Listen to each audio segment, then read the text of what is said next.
Jasmine, now 24, wore the black and white uniform of a catering waitress and balanced a silver tray in her hand.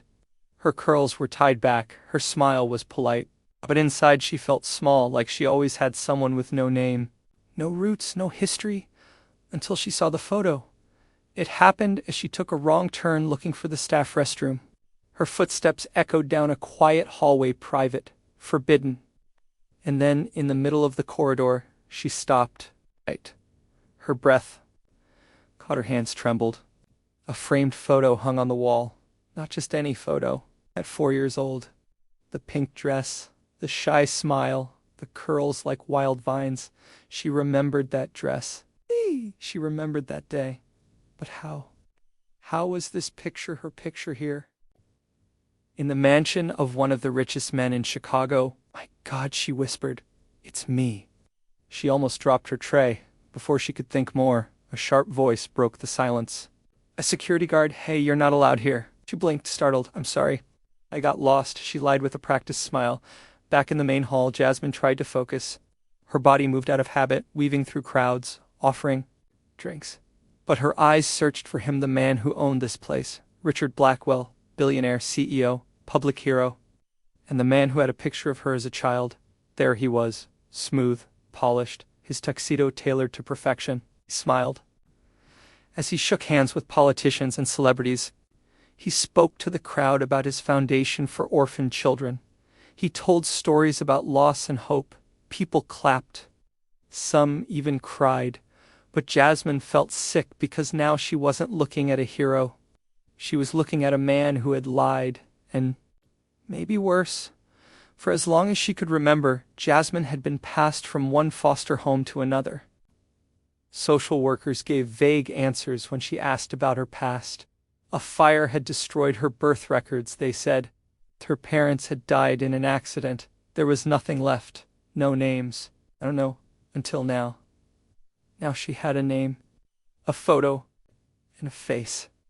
A man who had walked past her earlier like she was invisible. But she had seen something else in his eyes tonight, something behind the rehearsed speech. When he spoke of losing a daughter, there was guilt buried under the words. Regret, not grief, not love, but the kind of guilt that comes from hiding a terrible secret. That night, Jasmine couldn't sleep. She stared at her old childhood photo on her phone. She had managed to snap a picture before being forced out of the hallway. Her mind raced. She had to know more the next morning. She went to the only person she could trust, Marcus, an older bartender who had worked at lead events for over 2 decades. He knew everyone's secrets. If Richard Blackwell had skeletons, Marcus would know where they were buried. Blackwell. Marcus choked on his coffee when she said the name. Don't get involved with that man. He's dangerous. Do you say that? Jasmine asked, trying to sound casual. Marcus leaned closer. His voice dropped. Rumors. Old ones. They say he had a wife who died in an accident, right around the time their daughter disappeared. Nobody ever found. The girl and the wife, Helena, died 2 weeks after she started digging into private adoption agencies. She was onto something then. ... Boom. Car crash. Case closed. Now Jasmine's heart dropped. 4 years old. That was her age in the photo, Helena. That must have been her mother. She thanked Marcus and left. Bye. Week she started digging. She created fake profiles online. She researched Richard Blackwell's life.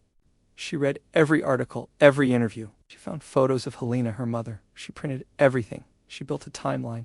And the deeper she dug, the darker the truth became. 2 weeks before Helena died, she had started investigating illegal adoption agencies. Then she died. Richard inherited her fortune, and the little girl Jasmine was reported dead too. But she wasn't dead. She had been abandoned. Or worse, intentionally erased.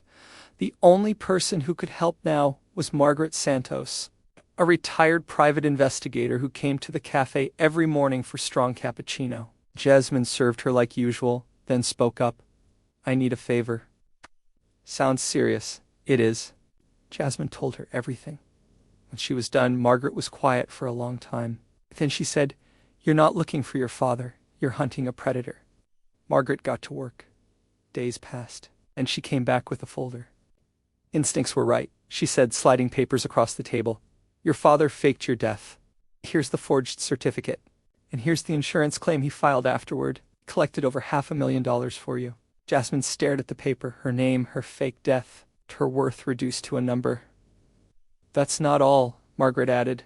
Helena didn't die in the accident. She made it to the hospital. She was conscious. She told the nurse, "Protect my daughter. He's a monster." Jasmine broke into tears. Her mother had died knowing she was in danger. But if Richard thought his daughter was dead, he was wrong. She was alive. And now she was ready. The Foundation's annual gala was coming. The biggest event of the year. Jasmine made a plan. She signed up to serve as a waitress again. And this time, she wouldn't be invisible. That night, the ballroom sparkled with lights, cameras flashed, celebrities mingled. And Richard Blackwell stood on stage, praising the power of a father's love. Jasmine waited until the moment was perfect. Then she walked calmly to the stage and took the microphone. "Excuse me, Mr. Blackwell," she said. "Can I ask you a question?" He looked annoyed. "You should be serving drinks." She smiled. "Oh, I will, but I was touched by your story, especially the part where you said you lost your daughter." The room fell silent. "Can you tell us more about that?" she asked. Richard shifted. "It's a personal matter. ... That's a shame," Jasmine said, her voice rising. "Because I have details and receipts. Your daughter didn't die. You abandoned her after killing her mother to take their money." Gasps filled the room. "Ladies and gentlemen," she continued, "I'm that daughter." Richard's face went pale. Jasmine opened the envelope she had brought. "Here's the fake death certificate, the insurance payments, the autopsy report showing Helena was poisoned." A photo appeared on the screen behind them, the same one she had found in his hallway. The inscription on the back read, "To the most amazing dad in the world, love, Jasmine." The crowd stared. Richard tried to speak, but Jasmine wasn't done. "Used our deaths to build a fortune," she said, "and tonight the truth comes back to haunt you." Journalists in the crowd checked their phones. Jasmine had emailed them the full file 5 minutes earlier, including secret audio recordings of Richard confessing to his lawyer.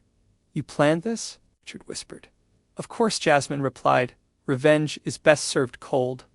Police. Sirens wailed outside as agents entered the building. Richard's hands were cuffed. He was arrested for insurance fraud, money laundering, and suspicion of murder. The room watched in stunned silence. 6 months later, Jasmine sat in the office that had once belonged to him. The plaque on the door now read, "Helena Blackwell Foundation. Executive Director Jasmine Walker." She had taken everything he had built on lies and used it for good. The FBI had uncovered everything. Only 12% of the foundation's donations had gone to actual children. The rest funded private jets, yachts, and luxury. Now Jasmine was building real orphanages. She had already signed off on the 5th one. Magazines called her the girl who rose from the dead. TV stations begged for interviews. Time named her one of the year's most influential people. Marcus was now head of events for the official. Margaret was her official investigator, but the best part came quietly. One morning, Jasmine received a letter from a woman named Sarah, Helena's sister. "I searched for you for years," it read. "But they told me you had died. I never believed it."